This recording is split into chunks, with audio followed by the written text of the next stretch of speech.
of The Athletic. It's great to have David back. David, welcome back to KMBR. You got your boy Murph. Marcus, how you doing? Hey, morning, David. I'm doing great. How are you guys? We're good, man. I saw from social you took some wonderful trips, huh? Switzerland, I saw? We are all over the place. We went to London, Brussels, Amsterdam, Prague, where my dad ran a marathon. That was really cool. Nice. Congrats. He ran his 5th marathon. Oh. So he's got crazy. 5 of those trophies. Yeah, Stud. 5. Yeah, number 5, and all past age of 60 too. Absolute stud. Cool.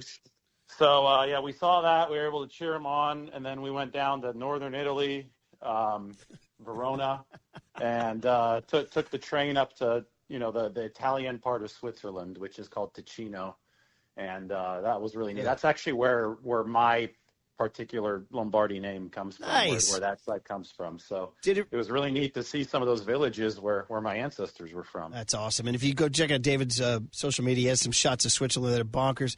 Did it remind you of being at Santa Clara at the practice field with those power lines hanging overhead, kind of? Yeah. It looked exactly the same. So it was not, I was ready for rookie minicamp. Oh, man. Switzerland. All right. What's the biggest story to you from the weekend? From rookie minicamp? Yeah.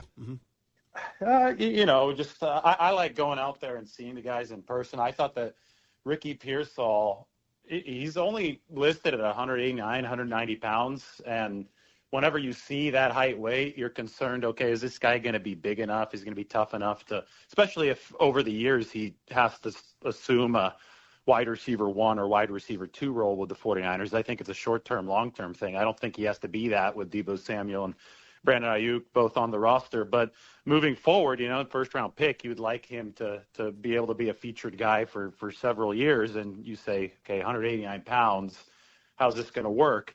You see him in person, and he's not built like a typical 190-pounder. The base is really strong. He's got big, strong quads. So he's got you could see why the 49ers were really intrigued by him physically, because the movement is great. Like, all the movement metrics were awesome. You watch him on tape at Florida, and that little shuffle stutter step that he does is just dirty. I mean, you could see why he separated so well against man coverage. But what I was really impressed with is that he's got a really strong base, and I understood why the tape especially the last year at Florida was so tough. I mean, he wasn't afraid to go over the middle. He took hits. He hung onto the football.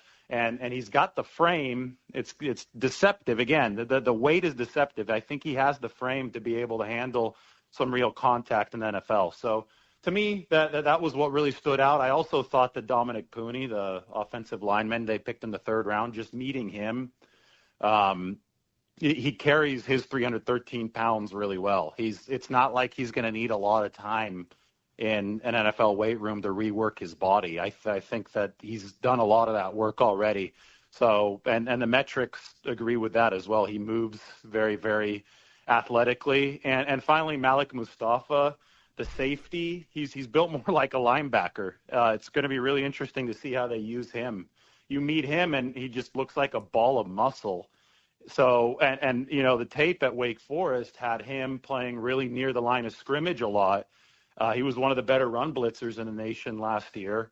They blitzed him a lot in pass situations. He actually played a position called the Panther, which on 3rd downs mainly at Wake Forest, which was this hybrid position where he would line up even sometimes on the defensive line to rush the quarterback. But he could also cover. Basically, he was this chess piece that Wake Forest used. And the 49ers are talking so much about their defense evolving, moving forward. They want more versatility on the back end. They even brought in Brandon Staley, who's been a famously versatile defensive coordinator in the past. And I just have to wonder how they're going to use a guy like Malik Mustafa, because here he is listed as a safety, and I meet him. I'm like, whoa, this is like a mini linebacker.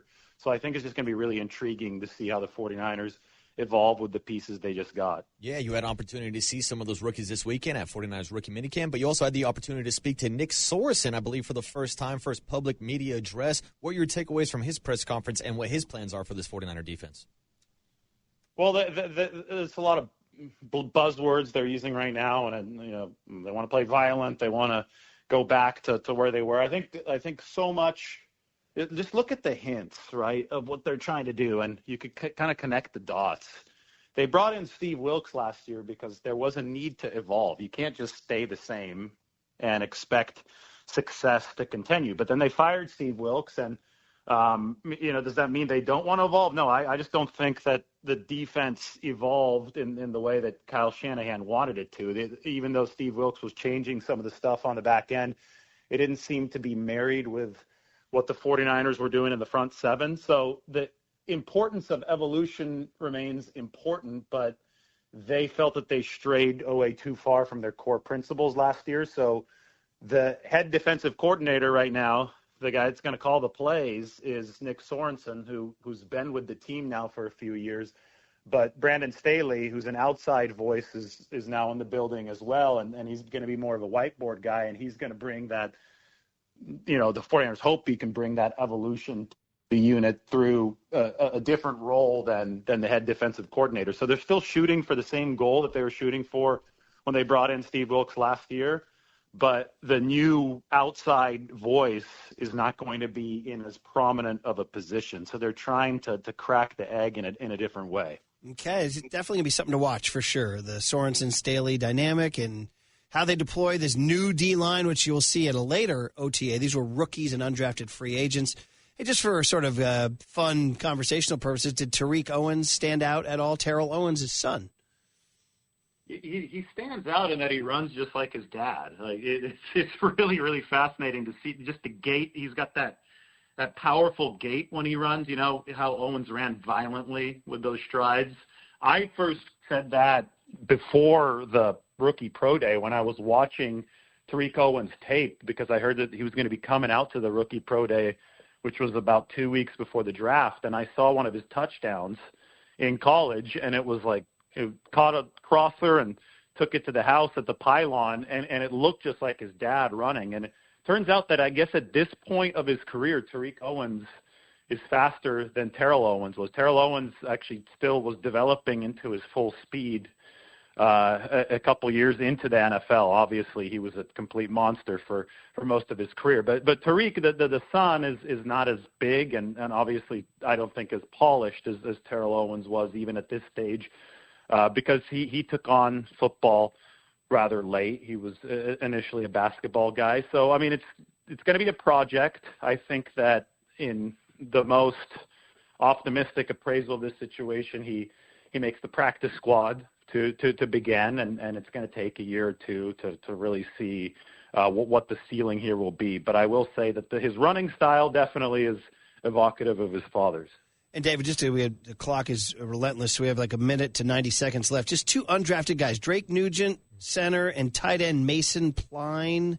Names to watch? I think Mason Pline for sure. Speaking of basketball, this guy started his college career as solely a basketball player. 3 years of basketball before he took the football field. When I watch his tape, I think he's the natural in terms of his receiving ability. I mean, he's getting lit up over the middle. He's holding on to some of these balls on tape. I think what's going to be important for him is to develop as a run blocker. That's mandatory to play tight end, and that's probably the more technical aspect of what he has to do, because naturally he can catch the ball. And who else did you ask about? Drake Nugent, the center from Michigan.